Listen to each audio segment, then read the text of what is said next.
Quand on a commencé, on n'a pas les moyens, on n'a pas de subventions, on n'a pas d'aide. Mais j'ai mis ma confiance à la providence. J'ai mis ma confiance en Dieu.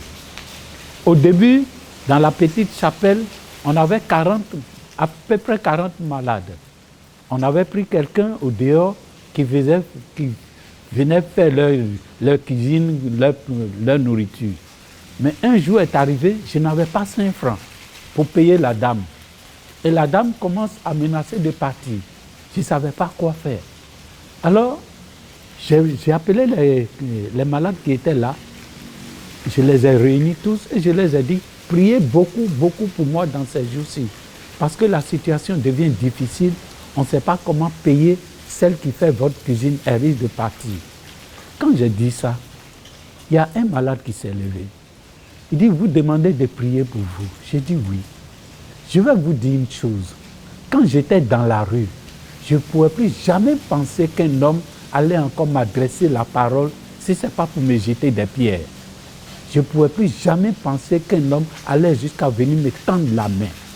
Depuis que je suis arrivé ici, je vois des gens qui viennent parler avec moi, qui viennent même manger avec moi. J'ai retrouvé ma place d'homme. Vous demandez de prier pour vous. Sachez que même notre silence, c'est une grande prière pour vous. Et c'est là une femme s'est levée. Elle dit, oui, mais quand moi, je n'étais pas malade, je faisais la cuisine à la maison. Est-ce que nous-mêmes, on ne peut pas faire notre cuisine? J'ai compris que désormais, il faut les associer à cette mission. Beaucoup de ces malades sont des jeunes qui étaient des étudiants, des élèves qui avaient leur bac, ainsi de suite. Donc, on a négocié avec une école, l'école nationale du Burkina, pour les former en infirmerie. Donc, beaucoup d'eux, maintenant, sont devenus des infirmiers. C'est eux-mêmes qui viennent soigner les autres. C'est eux-mêmes qui deviennent les directeurs. C'est eux-mêmes qui s'occupent de tout.